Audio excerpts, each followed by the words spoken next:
ವಯನಾಡಿನ ಭೂಕುಸಿತದ ಸುದ್ದಿಯೊಂದಿಗೆ ಇವತ್ತಿನ ನ್ಯೂಸ್ ಅವರ್ನ ಆರಂಭಿಸ್ತಾ ಇದ್ದೀವಿ. ಅಲ್ಲೊಂದು ಮೆಪ್ಪಾಡಿ ಅನ್ನುವಂಥ ಜಾಗದಲ್ಲಿ ಸುರಂಗ ಮಾರ್ಗದ ಕಾಮಗಾರಿ ನಡೀತಾ ಇದೆ. ಮಳೆ ಹೆಚ್ಚಾದ ಕಾರಣಕ್ಕೆ 3-4 ದಿವಸಗಳಿಂದ ಕಾಮಗಾರಿ ನಿಲ್ಲಿಸಿದ್ರು. ಅಲ್ಲೇ ಭೂಕುಸಿತ. ಈ ಒಂದು ದೃಶ್ಯ ಅಂತೂ ಇವತ್ತು ಸೋಷಿಯಲ್ ಮೀಡಿಯಾದಲ್ಲಿ ವೈರಲ್ ಇದು. ನೋಡಿ ಅದನ್ನು. ಭೂಕುಸಿತದಿಂದ ಕೊಚ್ಚಿಕೊಂಡು ಬಂತಲ್ಲ ಟ್ಯಾಂಕರು, ಅದರ ಮೇಲೆ ನೀವು ಗಮನಿಸಿದಿರೋ ಇಲ್ವೋ, ದಿಲೀಪ್ ಬಿಲ್ಡ್ ಕಾಯಿನ್ ಲಿಮಿಟೆಡ್ ಅಂತ ಬರ್ಕೊಂಡಿದೆ.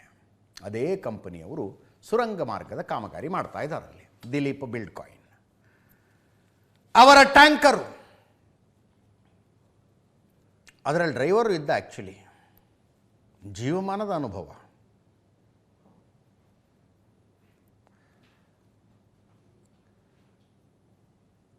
ಇಲ್ಲೇ 5 ಜನ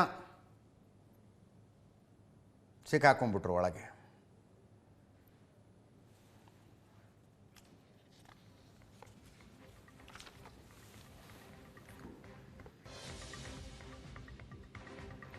ಆ ಟ್ಯಾಂಕರ್ ಏನು ಕಾಣಿಸ್ತಾ ಇದೆಯಲ್ಲ, ಅದರಿಂದ ಮುಂದೆ ಸುರಂಗ ಮಾರ್ಗದ ಆರಂಭ. ನೋಡಿ, 1 2 3 4 ಜನರನ್ನು ಮಾರ್ಕ್ ಮಾಡಿ ತೋರಿಸ್ತಾ ಇದ್ದೀವಿ.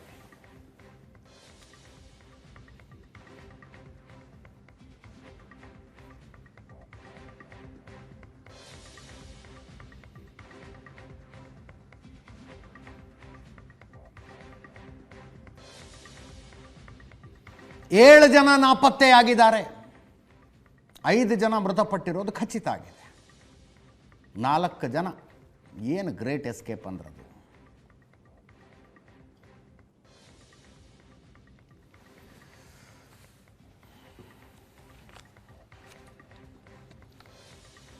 ವಯನಾಡಿನ ಕಲ್ಲಾಡಿ ಅನ್ನುವ ಪ್ರದೇಶದಲ್ಲೂ ಇನ್ನೊಂದು ಗುಡ್ಡ ಕುಸಿದಿದೆ.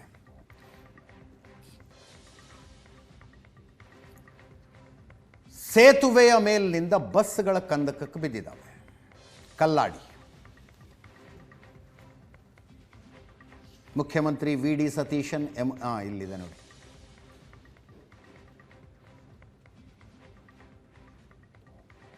ಮುಖ್ಯಮಂತ್ರಿ ವಿ.ಡಿ. ಸತೀಶನ್ ಎಮರ್ಜೆನ್ಸಿ ಮೀಟಿಂಗ್ ಮಾಡಿದ್ದಾರೆ.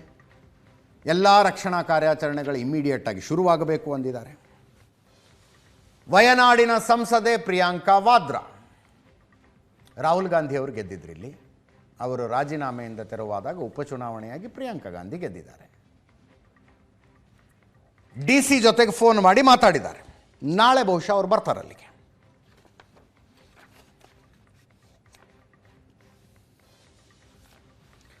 ಮಲ್ಲಪುರಂ ಮತ್ತು ವಯನಾಡು ನಡುವೆ ಒಂದು ಸುರಂಗ ಮಾರ್ಗದ ಕಾಮಗಾರಿ ನಡೀತಾ ಇದೆ. 2 ಪ್ರದೇಶಗಳ ಟ್ರಾವೆಲಿಂಗ್ ಟೈಮ್ ಕಡಿಮೆ ಮಾಡೋದಕ್ಕೆ, ಬೇಗ ಹೋಗೋದಕ್ಕೆ. ಈ ಡ್ರೋನ್ ಫುಟೇಜ್ನಲ್ಲಿ ಸ್ಪಷ್ಟವಾಗಿ ಗೊತ್ತಾಗುತ್ತೆ ನೋಡಿ, ಟನೆಲ್ ಎಲ್ಲಿ ಶುರು ಮಾಡ್ತಾ ಇದ್ದಾರೆ ಕಾಮಗಾರಿ ಅಂತ.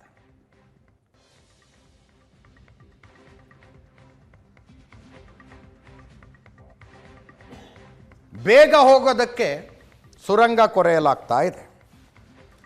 2025ರಲ್ಲಿ ದಿಲೀಪ್ ಬಿಲ್ಡ್ಕಾನ್ನವರು ಇದರ ಕಾಮಗಾರಿಯನ್ನು ಶುರು ಮಾಡಿದ್ರು. ಕೊಂಕಣ ರೈಲ್ವೆ ಅವರ ಹೊಣೆ ಇದ್ರು. 2 ವೇ ಟನೆಲ್. 2134 ಕೋಟಿ ರೂಪಾಯಿಯ ಪ್ರಾಜೆಕ್ಟು. 8.73 ಕಿಲೋಮೀಟರ್ ಸುರಂಗ. 8 ಕಿಲೋಮೀಟರ್ ಮೇಲೆ 730 ಮೀಟರ್ ಟೋಟಲ್ ಸುರಂಗ. ಕಲ್ಲಾಡಿಯಿಂದ ಶುರುವಾಗಿ ಮೆಪ್ಪಾಡಿಯಲ್ಲಿ ಮುಗಿಯುತ್ತೆ. ಗುಡ್ಡ ಹತ್ತಿ ಇಳಿಯೋ ಟೈಮ್ ಸೇವ್ ಆಗುತ್ತೆ. 24 ಗಂಟೆಯಲ್ಲಿ 265 ಮಿಲಿಮೀಟರ್ ಮಳೆಯಾಗಿದೆ. ಸುಮ್ಮನೆ ನಿಮಗೆ ಅಂದಾಜಿಗಿರಲಿ ಅನ್ನುವ ಕಾರಣಕ್ಕೆ. ಇಡೀ ಬೆಂಗಳೂರಿನಲ್ಲಿ ಒಂದು ವರ್ಷಕ್ಕೆ ಆನ್ ಆನ್ ಆವರೇಜ್ 1150 ಮಿಲಿಮೀಟರ್ ಮಳೆ ಆಗೋದು ಒಂದು ವರ್ಷಕ್ಕೆ. ವಯನಾಡಿನಲ್ಲಿ, ಬೆಂಗಳೂರಿನಲ್ಲಿ ಇಡೀ ವರ್ಷ ಸುರಿಯುವ ಮಳೆಯ ಕಾಲು ಭಾಗ 24 ಗಂಟೆಯಲ್ಲಿ ಬಂದುಬಿಟ್ಟಿದೆ. 24 ತಾಸಿನಲ್ಲಿ.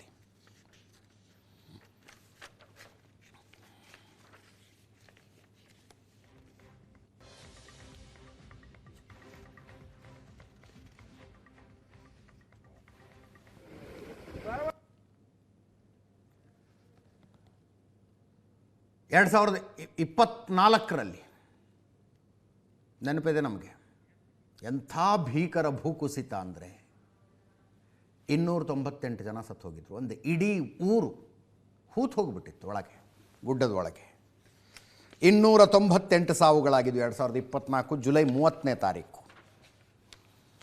ಇನ್ನೂ ತನಕ ಅನೇಕರ ಹೆಣಗಳ ಸಹಿತ ಸಿಗಲಿಲ್ಲ, ಅಲ್ಲಿ ನಾಪತ್ತೆ ಆಗ್ಬಿಟ್ರು.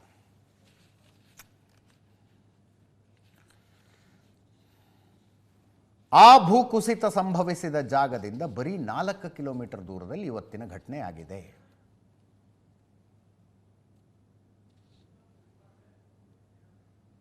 ಎರಡು 2024ರಲ್ಲೇ ಕೇಂದ್ರ ಸರ್ಕಾರ ಹೇಳಿತ್ತು ಇದು ನಿರ್ಲಕ್ಷ್ಯದಿಂದ ಆದಂಥ ಭೂಕುಸಿತ ಅಂತ.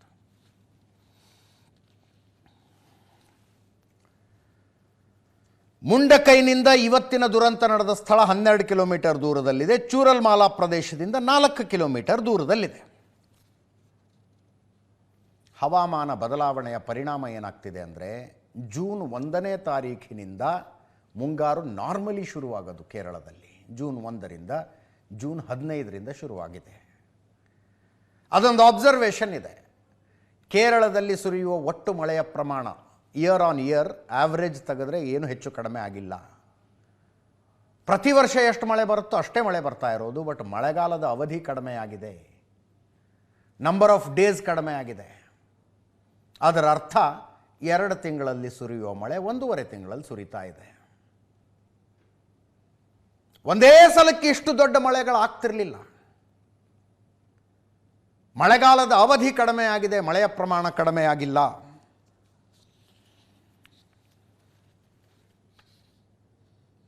ಅದಕ್ಕೆ ಸರಿಯಾಗಿ ಕಂಡ ಗುಡ್ಡದ ಮೇಲೆ ಹೋಮ್ ಸ್ಟೇಗಳು, ರೆಸಾರ್ಟ್ಗಳು, ಹೋಟೆಲ್ಗಳು, ಅದರ ಅಡಿಯಲ್ಲಿ ಸುರಂಗ ಮಾರ್ಗದ ಕಾಮಗಾರಿ, ಪರಿಸರ ಮತ್ತು ಅಭಿವೃದ್ಧಿಯ ಮಧ್ಯದಲ್ಲೊಂದು ಫೈನ್ ಬ್ಯಾಲೆನ್ಸ್ ಇರಬೇಕಲ್ಲ. ಆ ಬ್ಯಾಲೆನ್ಸ್ಗಳ ತಪ್ಪಿದ್ರೆ ಹಿಂಗಾಗತ್ತೆ. ಕಸ್ತೂರಿ ರಂಗನ್ ವರದಿಯಲ್ಲಿ ಮನುಷ್ಯವಾಸಕ್ಕೆ ಸೂಕ್ತವಲ್ಲದ ಪ್ರದೇಶಗಳು ಅಂತ ಗುರುತಿಸಿದ್ರೆ ಇವುಗಳನ್ನು, ಈ ಪ್ರದೇಶಗಳನ್ನೆಲ್ಲ ಮನುಷ್ಯವಾಸಕ್ಕೆ ಸೂಕ್ತವಲ್ಲದ ಪ್ರದೇಶಗಳು ಅಂತ. ಅಂದರೆ ಪರಿಸರದ ದೃಷ್ಟಿಯಿಂದ ಭಾಳ ಸೂಕ್ಷ್ಮ ಇದ್ದಾವೆ, ವೈಲ್ಡ್ ಲೈಫ್ ಇದೆ. ಮನುಷ್ಯವಾಸಕ್ಕೆ ಸೂಕ್ತವೇ ಅಲ್ಲದ ಪ್ರದೇಶಗಳಲ್ಲಿ ಈ ರೆಸಾರ್ಟ್ಗಳೇನು, ಹೋಮ್ ಸ್ಟೇಗಳೇನು. ಹಿಮಾಲಯಕ್ಕೆ ಹೋಲಿಸಿದರೆ ಪಶ್ಚಿಮ ಘಟ್ಟದ ಬೆಟ್ಟಗಳ ಗಟ್ಟಿರಿ, ಅಂಥ ಗಟ್ಟಿ ಬೆಟ್ಟಗಳೇ ಹಿಂಗಾಗ್ತಾ ಇದ್ದಾವೆ ಅಂತಂದರೆ ಎಷ್ಟರ ಮಟ್ಟಿಗೆ ಕೆಲಸ ನಡೀತಿರ್ಬೇಕಲ್ಲಿ, ಕಾಮಗಾರಿಗಳು ನಡೀತಿರ್ಬೇಕು, ಯೋಚನೆ ಮಾಡಿ.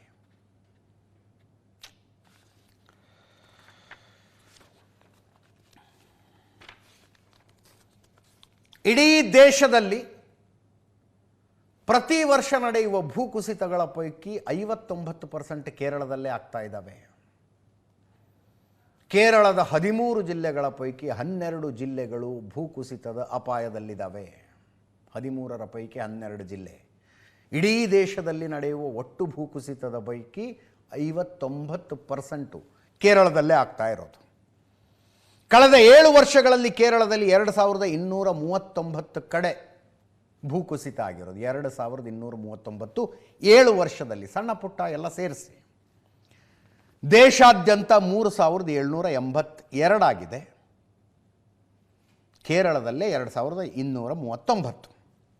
2018ರ ನಂತರ ಭೂಕುಸಿತದ ಪ್ರಮಾಣ ಕೇರಳದಲ್ಲಿ ತುಂಬ ಜಾಸ್ತಿಯಾಗಿದೆ.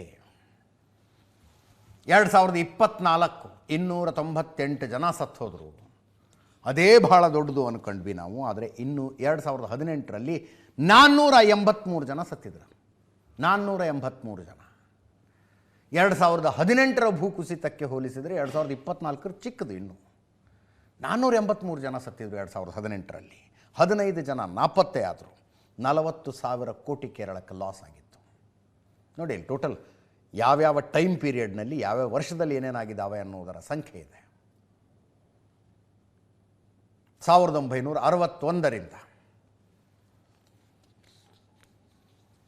2018ರಲ್ಲಿ 48 ತಾಸಿನಲ್ಲಿ 310 ಮಿಲಿಮೀಟರ್ ಮಳೆಯಾಗಿತ್ತು. 1924ರ ನಂತರದ ಅತಿ ದೊಡ್ಡ ಪ್ರವಾಹ ಅಂತ ಬಂದಿದ್ದು 2018ರಲ್ಲಿ.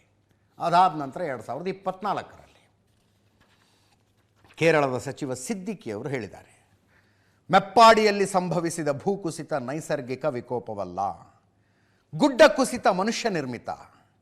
ಹಲವು ತಪ್ಪುಗಳಿಂದ ಇದು ಸಂಭವಿಸಿದೆ. ಅವೈಜ್ಞಾನಿಕವಾಗಿ ಅಲ್ಲಿ ಮಣ್ಣು ಸುರಿದದ್ದೇ ದುರಂತಕ್ಕೆ ಕಾರಣವಾಗಿದೆ. ದುರಂತಕ್ಕೂ ಮೊದಲೇ ಕೊಂಕಣ್ ರೈಲ್ವೆಗೆ ಡಿಸಿ ಪತ್ರ ಬರೆದಿದ್ದಾರೆ. ಭೂಕುಸಿತವಾಗುವ ಸಾಧ್ಯತೆ ಇದೆಯಾ ಅಂತ ಮಾಹಿತಿ ಕೇಳಿದ್ದಾರೆ. ಅಲ್ಲಿರುವ ಅವಶೇಷ ತೆಗೆಯಬೇಕು ಅಂತ ಉತ್ತರ ಕೊಡಲಾಗಿದೆ. ಅದನ್ನು ತೆರವು ಮಾಡುವ ಮೊದಲೇ ಗುಡ್ಡ ಕುಸಿತ ಸಂಭವಿಸಿದೆ. ಕೇರಳದ ಸಚಿವ ಸಿದ್ದಿಕಿ ಅವರು ಹೇಳ್ತಾ ಇದ್ದಾರೆ. ಪ್ರಕೃತಿ ಮನುಷ್ಯನ ಆಸೆಗಳನ್ನು ಈಡೇರಿಸಬಲ್ಲದೇ ಹೊರತು ದುರಾಸೆಗಳನ್ನಲ್ಲ. ಇನ್ನು ಎಷ್ಟು ಸಾಕ್ಷ್ಯ ಕೊಡಬೇಕು ಅದಕ್ಕೆ? ಪ್ರಕೃತಿಯ ಎಷ್ಟು ಸಾಕ್ಷ್ಯಗಳನ್ನು ಕೊಡಬೇಕಿನ್ನು? ಬೇಕಾದ ಎಲ್ಲ ಸವಲತ್ತುಗಳು ನಮಗೆ ಬೇಕು ಮತ್ತು ತುಂಬ ಸುರಕ್ಷಿತವಾಗಿ ಬೇಕು ಅಂದ್ರೆ ಆಗೋದಿಲ್ಲ. ಎರಡರಲ್ಲಿ ಒಂದನ್ನು ಆಯ್ಕೆ ಮಾಡಿಕೊಳ್ಬೇಕು. ಮುಂದಿನ ಸುದ್ದಿಗೆ ಹೋಗೋಣ. ರಾಮ ಮಂದಿರದ ಹುಂಡಿ ಕಳ್ಳತನ ಪ್ರಕರಣಕ್ಕೆ SITಯನ್ನು ರಚಿಸಲಾಗಿತ್ತು. ಅವರೊಂದು ಇಂಟ್ರಿಮ್ ರಿಪೋರ್ಟ್ ಕೊಟ್ಟಿದ್ದರು. ಆ ರಿಪೋರ್ಟ್ನಲ್ಲಿನ ಕೆಲ ಅಂಶಗಳು ಬಹಿರಂಗವಾಗಿದ್ದಾವೆ. ಟ್ರಸ್ಟಿಯಾಗಿದ್ದ ಡಾಕ್ಟರ್ ಅನಿಲ್ ಮಿಶ್ರಾ ನಿರ್ಲಕ್ಷ್ಯ ಮತ್ತು ಈ ಚಂಪತ್ ರಾಯ್ ಅವರ ಮಾಜಿ ಕಾರು ಡ್ರೈವರ್ ಟಿನ್ನು ಯಾದವ್ ಷಡ್ಯಂತ್ರ, ಎರಡರ ಬಗ್ಗೆಯೂ SIT ವರದಿಯಲ್ಲಿ ಉಲ್ಲೇಖಿಸಲಾಗಿದೆ. 45 ದಿನಗಳ CCTV ಫುಟೇಜನ್ನು ತೆಗೆದು ನೋಡಿದಾಗ 70 ಕಡೆ ಕಳ್ಳತನ ಮಾಡ್ತಾ ಇರೋದು ಕಾಣಿಸುತ್ತಂತೆ. 70 ಕಡೆ ಅಂದರೆ 70 ಸಲ ತೆಗೆದಿದ್ದಾರೆ ಇವರು ದುಡ್ಡನ್ನು ಅಂತ. ಒಂದು ಸಲಕ್ಕೆ ಎಷ್ಟು ತೆಗಿಯೋಕ್ಕಾಗ್ತಿತ್ತೋ ಗೊತ್ತಿಲ್ಲ. ತುಂಬ ಜಾಸ್ತಿನೂ ಅಂದರೆ ಲಕ್ಷಗಟ್ಟಲೆ ಎತ್ಕೊಂಡು ಹೋಗೋದು ಕಷ್ಟ, ಬಚ್ಚಿಟ್ಕೊಂಡು ಹೋಗ್ಬೇಕಲ್ಲ ಅದನ್ನು. ಎಣಿಕೆ ಪ್ರಕ್ರಿಯೆಯಲ್ಲಿನ ಲೋಪಗಳ ಬಗ್ಗೆ SIT ಬಹಳ ಸ್ಪೆಸಿಫಿಕ್ ಆಗಿ ಹೇಳಿದೆ. ಆರಂಭದಲ್ಲಿ ಬಹಳ ಕಟ್ಟುನಿಟ್ಟಾಗಿತ್ತು ಕ್ರಮ, ಆ ನಂತರ ನಿಯಮಗಳನ್ನು ಸಡಿಲಿಕೆ ಮಾಡಲಾಯಿತು. ಅಕ್ರಮಕ್ಕೆ ಪ್ರಮುಖವಾದ ಕಾರಣ ಅದು ಅಂತ SIT ಹೇಳ್ತಾ ಇದೆ. ಡಾಕ್ಟರ್ ಅನಿಲ್ ಮಿಶ್ರಾ ಎಣಿಕೆ ಕಾರ್ಯದ ಜವಾಬ್ದಾರಿಯನ್ನು ಹೊತ್ತಿದ್ರು. ಅವರ ನಿರ್ಲಕ್ಷ್ಯ ಇದಕ್ಕೆ ಮೂಲ ಕಾರಣ. ಟಿನ್ನು ಯಾದವ್ ದೇಣಿಗೆ ಕಳ್ಳತನದ ಪ್ರಮುಖ ರೂವಾರಿ. ನಿಯಮಗಳ ಸಡಿಲಿಕೆಯನ್ನು ದುರ್ಬಳಕೆ ಮಾಡಿಕೊಂಡು ದೇಣಿಗೆ ಹಣವನ್ನು ಲೂಟಿ ಮಾಡಲಾಯಿತು ಅಂತ SIT ರಿಪೋರ್ಟ್ನಲ್ಲಿದೆ. ಏಪ್ರಿಲ್ 27ರ ಮೊದಲು ರಾಮ ಮಂದಿರದಲ್ಲಿ ನಿರಂತರವಾಗಿ ಕಳ್ಳತನ ನಡೆದಿದೆ. CCTV ದೃಶ್ಯಗಳು 180 ದಿನ ಸೇವ್ ಆಗಬೇಕು, ಆದರೆ 45 ದಿವಸದ್ದು ಮಾತ್ರ ಇದೆ. ಉಳಿದಿದ್ದೆಲ್ಲ ಆಟೋಮೆಟಿಕ್ ಡಿಲೀಟ್ ಆಗ್ತಾ ಹೋಗಿದ್ದಾವೆ. ಇದುವರೆಗೂ ಅದರ 45 ದಿವಸದ್ದು ಏನು ಸಿಕ್ಕಿದೆಯಲ್ಲ ಅದರಲ್ಲಿ 70 ಕಳ್ಳತನ ಆಗಿರುವುದರ ಮಾಹಿತಿಗಳಿದೆಯಂತೆ. ಏಪ್ರಿಲ್ 27ರಿಂದ ಮೇ 6ರ ತನಕದ CCTV ಫುಟೇಜ್ಗಳಿದ್ದಾವೆ. ನೌಕರರು ಹಣ ಎಣಿಸುವಾಗ ಆವಾಗ ನೋಟುಗಳನ್ನು ಜೇಬಿಗಿಳಿಸೋದು ಗೊತ್ತಾಗ್ತಾ ಇದೆಯಂಥದ್ರಲ್ಲಿ. ಇಂಟ್ರೆಸ್ಟಿಂಗ್ಲಿ ಚಂಪತ್ ರಾಯ್ ಅವರ ಮಾಜಿ ಕಾರು ಚಾಲಕ ಟಿನ್ನು ಯಾದವ್ಗೆ ದೇವಸ್ಥಾನದಲ್ಲಿ ಯಾವುದೇ ಅಧಿಕೃತ ಹುದ್ದೆನೇ ಇಲ್ಲ. ಆತನಿಗೆ ಯಾವುದು ಅಫಿಷಿಯಲಿ ಆತನಿಗೆ ಯಾವುದೇ ಡೆಸಿಗ್ನೇಷನ್ ಇಲ್ಲ. ಆದರೂ ಹಣ ಎಣಿಕೆ ಮಾಡ್ತಾ ಇದ್ದ ರೂಮಿನ ಕೀ ಆತನ ಹತ್ರ ಇತ್ತಂತೆ. ಹೆಂಗೆ ಅಂತ SIT ಕೇಳ್ತಾ ಇದೆ. ಈ ಅಕ್ರಮ ಎಸಗಬೇಕು ಅನ್ನುವ ಕಾರಣಕ್ಕಾಗಿಯೇ ಮನೀಶ್ ಅನ್ನುವಂಥ ತನ್ನ ಸಂಬಂಧಿಯನ್ನು ಕರ್ಕೊಂಡು ಬಂದು ದುಡ್ಡು ಎಣಿಸೋ ಕೆಲಸಕ್ಕೆ ಆತ ಸೇರಿಸಿದ್ನಂತೆ. ಹಣ ಎಣಿಸುವ ಕೊಠಡಿಯ ಇನ್ಚಾರ್ಜ್ ಸುಭಾಷ್ ಶ್ರೀವಾತ್ಸವ್ ಮೇಲ್ನೋಟಕ್ಕೆ ಇದಕ್ಕೆ ಹೊಣೆಗಾರರು ಅಂತ ಅನ್ನಿಸ್ತಾ ಇದೆ ಅಂತ SIT ರಿಪೋರ್ಟ್ನಲ್ಲಿದೆ. ಬ್ಯಾಂಕ್ನವರು ಕೂಡ, ಸ್ಟೇಟ್ ಬ್ಯಾಂಕ್ ಆಫ್ ಇಂಡಿಯಾದವರು ಕೂಡ ಮಾಡಬೇಕಾದ ಕೆಲಸಗಳನ್ನು ಸರಿಯಾಗಿ ಮಾಡಿಲ್ಲ ಅಂತ. ಇಂಟ್ರೆಸ್ಟಿಂಗ್ಲಿ ಚಂಪತ್ ರಾಯ್ ಅವರ ಹೆಸರು ಎಲ್ಲೂ ಉಲ್ಲೇಖ ಆಗಿಲ್ಲ. ಗೋಪಾಲ್ ರಾವ್ ಅವರ ಹೆಸರು ಕೂಡ ವರದಿಯಲ್ಲಿ ಎಲ್ಲೂ ಉಲ್ಲೇಖ ಆಗಿಲ್ಲ. ಗೋಪಾಲ್ ನಾಗರಕಟ್ಟೆ ಕನ್ನಡಿಗರು, ಅವರ ಹೆಸರು ಕೂಡ ವರದಿಯಲ್ಲಿ ಎಲ್ಲೂ ಉಲ್ಲೇಖ ಆಗಿಲ್ಲ. ಅದರ ಜೊತೆಗೆ ರಾಮ ಮಂದಿರಕ್ಕೆ ಬಂದ ದೇಣಿಗೆಯ ಆಡಿಟಿಂಗ್ ಕೂಡ ಇನ್ನೊಂದು ಪ್ರತ್ಯೇಕವಾಗಿ ನಡೀತಾ ಇದೆ. 2 ವರ್ಷಗಳಲ್ಲಿ ಬೇರೆ ಬೇರೆ ಕಾರ್ಯಕ್ರಮಗಳಿಗೆ 124 ಕೋಟಿಗೂ ಹೆಚ್ಚು ಖರ್ಚು ಮಾಡಲಾಗಿದೆಯಂತೆ. ಜನವರಿ 22, 2024 ರಾಮ ಮಂದಿರದ ಲೋಕಾರ್ಪಣೆ ಆಗಿತ್ತು. ಜನವರಿ 22, 2024 ಆ ಕಾರ್ಯಕ್ರಮಕ್ಕೆ 113 ಕೋಟಿ ರೂಪಾಯಿ ಖರ್ಚಾಗಿದೆ. ಪ್ರಾಣ ಪ್ರತಿಷ್ಠಾಪನೆ ಮತ್ತು ಲೋಕಾರ್ಪಣೆ ಕಾರ್ಯಕ್ರಮ. ಟ್ರಸ್ಟ್ ಶೆಡ್ ಮತ್ತು ಟೆಂಟ್ ಸಿಟಿಯ ಮೂಲ ಸೌಕರ್ಯಕ್ಕಾಗಿ 35,97,00,000 ಖರ್ಚು ಮಾಡಿದ್ದಾರೆ. ಅಕ್ಷತ್ ಪೂಜನ್ ಅಭಿಯಾನಕ್ಕೆ 30,85,00,000, ಪ್ರಚಾರ ಮತ್ತು ಜಾಹೀರಾತಿಗೆ 21,77,00,000, ಅಲಂಕಾರಕ್ಕೆ 14,62,00,000, ದೇವಸ್ಥಾನದಲ್ಲಿ ಅನ್ನದಾನಕ್ಕೆ 5,11,00,000, ಧಾರ್ಮಿಕ ಆಚರಣೆಗಳಿಗೆ 1,06,00,000. SIT ಕೊಟ್ಟಿರುವ ವಿವರಗಳಿದು. 2 ವರ್ಷಗಳಿಂದ ಟ್ರಸ್ಟಿಗೆ ಎಷ್ಟು ದುಡ್ಡು ಬಂತು, ಎಲ್ಲೆಲ್ಲಿ ಹೋಯಿತು ಅನ್ನುವುದನ್ನು SIT ಪರಿಶೀಲನೆ ಮಾಡ್ತಾ ಇದೆ. ಪಾವತಿ ಓಚರ್ಗಳು, ಬಿಲ್ಗಳು, ಚಾರ್ಟರ್ಡ್ ಅಕೌಂಟೆಂಟ್ಗಳ ದಾಖಲೆಗಳನ್ನು ಪರಿಶೀಲನೆ ಮಾಡಲಾಗ್ತಾ ಇದೆ. ಲೋಕಾರ್ಪಣೆ ಕಾರ್ಯಕ್ರಮ ಏನಾಯ್ತಲ್ಲ 2024 ಜನವರಿ 22ನೇ ತಾರೀಕು, ಅದಾದ ನಂತರ ಮಂದಿರದಲ್ಲಿ ನಡೆದ ಅತಿ ದೊಡ್ಡ ಕಾರ್ಯಕ್ರಮ ಅಂದರೆ ಧರ್ಮಧ್ವಜಾರೋಹಣದ ಕಾರ್ಯಕ್ರಮ. ನವೆಂಬರ್ 25, 2025 ಪ್ರಧಾನಿ ನರೇಂದ್ರ ಮೋದಿ ಅವರು ಭಾಗವಹಿಸಿದ್ರು. ಆ ಕಾರ್ಯಕ್ರಮಕ್ಕೆ 10,12,00,000 ಖರ್ಚಾಗಿದೆ. 6,000 ಜನ ಗಣ್ಯ ಅತಿಥಿಗಳನ್ನು ಕರೆಯಲಾಗಿತ್ತು. ಆನ್ ಆನ್ ಆವ್ರೇಜ್ ಒಬ್ಬೊಬ್ಬ ಅತಿಥಿಗೆ 16,000 ರೂಪಾಯಿ ಖರ್ಚಾದಂಗಾಗಿದೆ. ಅದರಲ್ಲಿ ಭಕ್ತರು ರಾಮನಿಗೆ ದಾನ ಮಾಡಿದ ಅಮೂಲ್ಯ ಲೋಹ ಆಭರಣಗಳ ಪರಿಶೀಲನೆ ನಡೀತಾ ಇದೆ. ನವೆಂಬರ್ 2024ರಿಂದ ಫೆಬ್ರವರಿ 2025 ತನಕ 2 kg 300 ಗ್ರಾಂ ಬಂಗಾರ ಬಂದಿದೆ. 83 kg 300 ಗ್ರಾಂ ಬೆಳ್ಳಿ ಬಂದಿದೆ.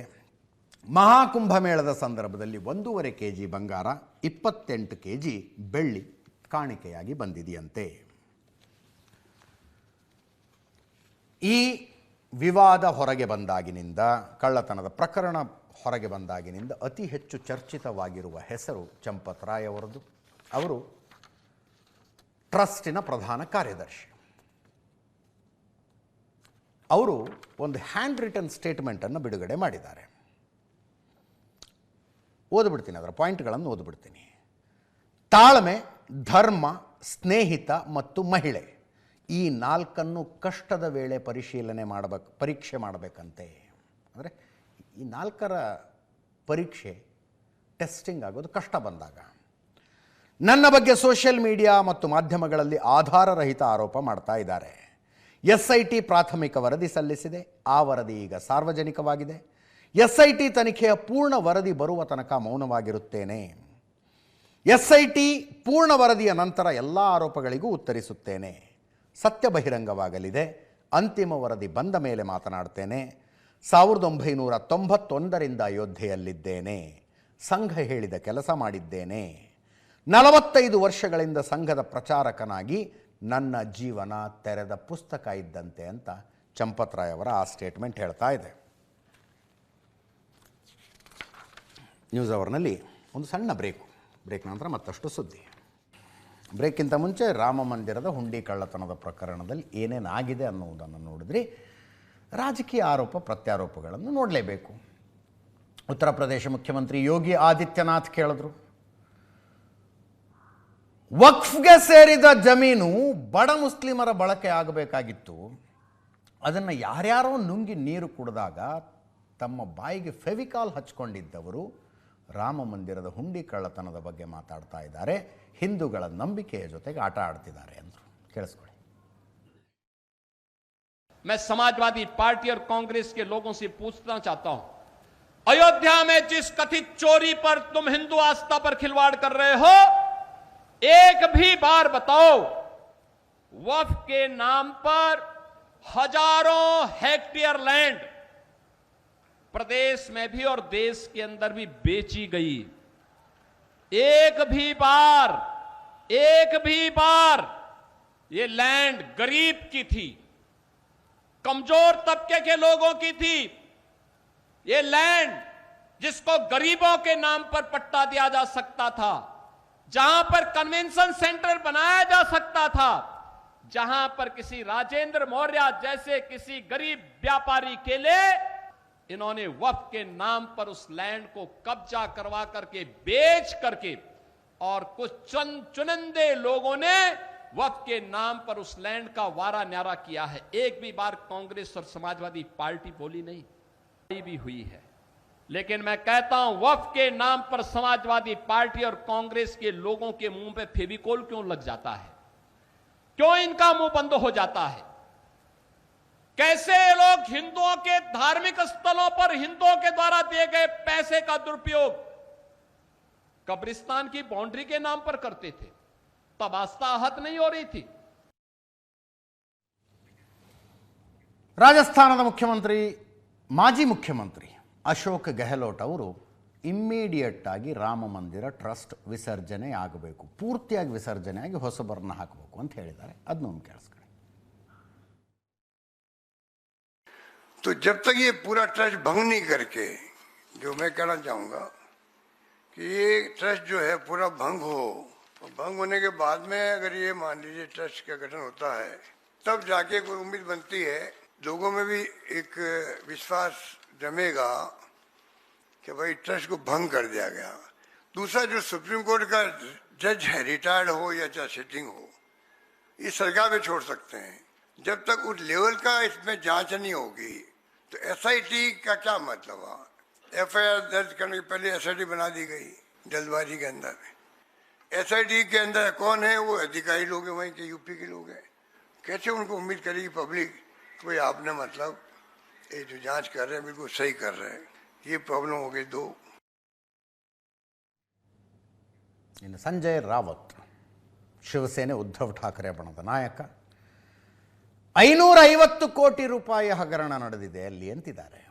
ಇದು ಎಷ್ಟು ಅನ್ನೋದ್ರ ಬಗ್ಗೆನೇ ಒಂದು ಗೊಂದಲ ರೀ. ಅಂದರೆ ಏನೋ ಒಂದು ಅಧಿಕೃತ ಸೋರ್ಸ್ ಮೂಲಕ ಗೊತ್ತಾಗಲಿ ಇರಿ ಅಂತ ಯಾರಿಗೂ ತಾಳ್ಮೆ ಇಲ್ಲ. ಆರಂಭದಲ್ಲಿ 5ರಿಂದ 7.5 ಕೋಟಿಯ ಕಳ್ಳತನ ನಡೆದಿದೆ ಅಂತ ಸಮಾಜವಾದಿ ಪಕ್ಷ ಆರೋಪಿಸ್ತಾ ಇದ್ದದ್ದು. ಆಮೇಲೆ ಅಖಿಲೇಶ್ ಯಾದವ್ ಅದನ್ನ 200 ಕೋಟಿಗೆ ತಂದರು. ಮಲ್ಲಿಕಾರ್ಜುನ ಖರ್ಗೆ ಅವರು ಅದನ್ನ 10,000 ಕೋಟಿ ನಡೆದಿದೆ ಅನ್ನುವ ಮಾಹಿತಿಗಳಿದ್ದಾವೆ, ಚರ್ಚೆಗಳಿದ್ದಾವೆ ಅಂತ ಹೇಳ್ತಾ ಇದ್ದಾರೆ. 10,000 ಕೋಟಿಯ ಕಳ್ಳತನ ಆಗಿದೆ ಅಂತ ಸಂಜಯ್ ರಾವತ್ ಇವತ್ತಂದ್ರೆ ಮತ್ತೆ ತಿಳಿಸಿದ್ರು. 550 ಕೋಟಿ ಅಂದರು. ಕೇಳಿಸ್ಕೊಳ್ಳಿ. देखिए, राम मंदिर में इस्तीफा लिया है, राम मंदिर के भ्रष्टाचार में, तो उसमें आश्चर्य की बात क्या है? सबसे पहले जो लूट हुई है राम मंदिर की, उसका हिसाब कौन देगा? 50 रुपया की अगर कोई गरीब चोरी करता है तो उसको अरेस्ट किया जाता है, मालूम है? 10 लाख का कोई गैर व्यवहार हो गया तो वहाँ ईडी घुस जाती है। यहाँ भारतीय जनता पार्टी के लोगों ने और भारतीय जनता पार्टी के बनाए हुए राम मंदिर ट्रस्ट ने 550 करोड़ का घपला किया है।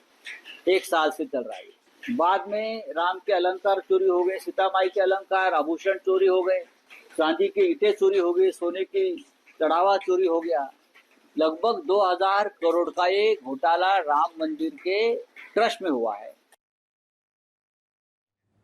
ಇಲ್ಲ, 550 ಕೋಟಿ ಹುಂಡಿ ಕಳ್ಳತನ ಅವ್ರು ಹೇಳೋದು. ಟೋಟಲ್ 2,000 ಕೋಟಿದು ಅಂತಾರೆ. ಮುಂದಿನ ಸುದ್ದಿ. ಪ್ರಧಾನಿ ನರೇಂದ್ರ ಮೋದಿ 3 ರಾಷ್ಟ್ರಗಳ ಪ್ರವಾಸದಲ್ಲಿದ್ದಾರೆ. ಇಂಡೋನೇಷ್ಯಾ, ಆಸ್ಟ್ರೇಲಿಯಾ ಮತ್ತು ನ್ಯೂಜಿಲ್ಯಾಂಡ್. ಅದರ ಭಾಗವಾಗಿ ಇಂಡೋನೇಷ್ಯಾದಿಂದ ಪ್ರವಾಸ ಶುರುವಾಯಿತು. ಇವತ್ತು ಇಂಡೋನೇಷ್ಯಾದ ರಾಜಧಾನಿ ಜಕಾರ್ತಾದಲ್ಲಿದ್ದಾರೆ. ಅವರಿಗೆ ಇಂಡೋನೇಷ್ಯಾ ಕೊಡುವ ಹೈಯೆಸ್ಟ್ ಸಿವಿಲಿಯನ್ ಅವಾರ್ಡನ್ನು ಇವತ್ತು ಕೊಡಲಾಯಿತು. ಅತ್ಯುನ್ನತ ನಾಗರಿಕ ಪ್ರಶಸ್ತಿ, ಇಂಡೋನೇಷ್ಯಾ ಗಣರಾಜ್ಯ ಬಿಂಟಾಂಗ್ ಆದಿಪೂರ್ಣ ಪ್ರಶಸ್ತಿ ಅಂತ ಕರೀತಾರೆ ಇದನ್ನು. Very interesting country Indonesia. ಸಾಧ್ಯ ಆದ್ರೆ ಹೋಗಿ ಬನ್ನಿ ಒಂದ್ಸಲ, ಹೋಗಿದ್ರೆ ಒಳ್ಳೆಯದು. ಅತ್ಯುನ್ನತ ನಾಗರಿಕ ಪ್ರಶಸ್ತಿಯನ್ನು ಕೊಡಲಾಯಿತು.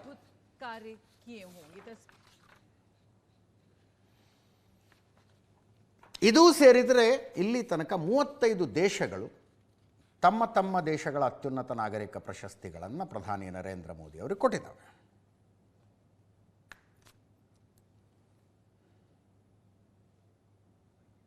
ಇಲ್ಲಿಂದ ಆಸ್ಟ್ರೇಲಿಯಾಗೆ ಹೋಗ್ತಾರೆ ಜುಲೈ 8ರಿಂದ 10ರ ತನಕ ಮೆಲ್ಬೋರ್ನ್ಗೆ.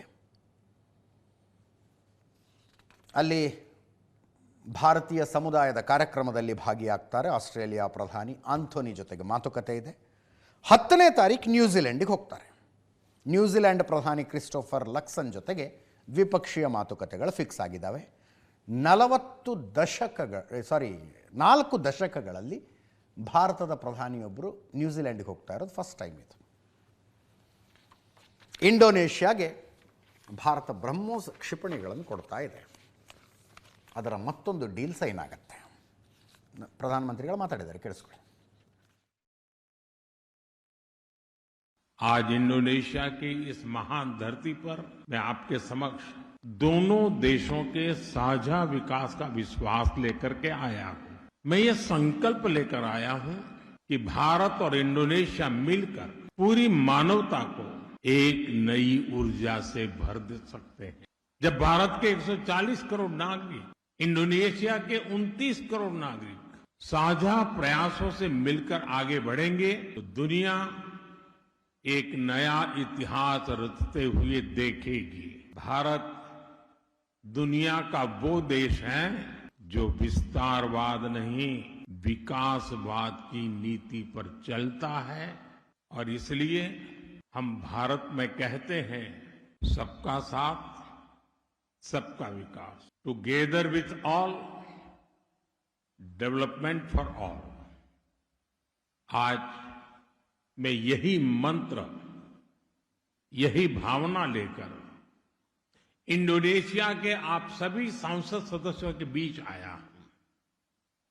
ऑनरेबल मेंबर्स, हमारी राजधानियां भले ही हजारों किलोमीटर दूर हो, लेकिन समुद्र में हमारे बीच केवल 150 किलोमीटर की ही दूरी है. ಅಂಡಮಾನ್ ನಿಕೋಬಾರ್ನಿಂದ ಇಂಡೋನೇಷ್ಯಾ 150 ಕಿಲೋಮೀಟರ್ ಅಷ್ಟೇ, ಅದನ್ನು ಹೇಳ್ತಾ ಇದ್ದರು. ಪ್ರಧಾನಿ ನರೇಂದ್ರ ಮೋದಿಯವರಿಗಾಗಿ ಒಂದು ಔತಣಕೂಟವನ್ನು ಏರ್ಪಡಿಸಲಾಗಿತ್ತು. ಅದರಲ್ಲಿ ಇಂಡೋನೇಷ್ಯಾದ ಅಧ್ಯಕ್ಷ ಸುಬಿಯಾಂಟೋ ಅವರು, ಪ್ರಬೋವೋ ಸುಬಿಯಾಂಟೋ ಅವರು ಹೇಳಿದ್ರು, ನರೇಂದ್ರ ಮೋದಿಯವರು ತಾವು ಕೆಲಸ ಮಾಡುವ ರೀತಿಯ ಮೇಲೇನು ಕಾಪಿರೈಟ್ ಇಟ್ಕೊಂಡಿಲ್ಲ, ಆದ್ದರಿಂದ ನಾನು ಅವರು ಕೆಲಸ ಮಾಡುವ ರೀತಿಯನ್ನು, ಅವರ ಕಾರ್ಯವಿಧಾನವನ್ನು ಸಾಕಷ್ಟು ಕಾಪಿ ಮಾಡ್ತೀನಿ ಅಂತ. ಅಂದರೆ ತುಂಬ ಲೈಟರ್ ವೇನಲ್ಲಿ ಹೇಳಿದ್ರು ಅವರು. ಭಾಳ ಕಾಪಿ ಮಾಡ್ತೀನಿ ಅವ್ರಿಗೆ, ನಾನು ಅವ್ರು ಕೆಲಸ ಮಾಡುವ ರೀತಿಯನ್ನು ಅಂತ. ಕೇಳಿಸ್ಕೊಳ್ಳಿ. I follow your career and I copy many of your programs. I don't mind admitting, because if it succeeds for hundreds of million people with the same background as Indonesia, the same problems, we are nearly the same. We have the same problems of big population. We have agriculture in background. We face many natural disasters, and yet India has achieved many progress. So I openly admit that I follow your career and I copy a lot of your programs, and it's proving to be successful for us. So thank you very much, Mr. Modi. I'm very happy there's no copyright to all your programs. So there is. ಇದರೊಂದಿಗೆ ಇವತ್ತಿನ news hour ಮುಗಿಸ್ತಾ ಇದ್ದೀನಿ. ನೇರ ದಿಟ್ಟ ನಿರಂತರ ಸುದ್ದಿಗಾಗಿ ನೋಡ್ತಾ ಇರಿ ಏಷ್ಯಾನೆಟ್ ಸುವರ್ಣ ನ್ಯೂಸ್.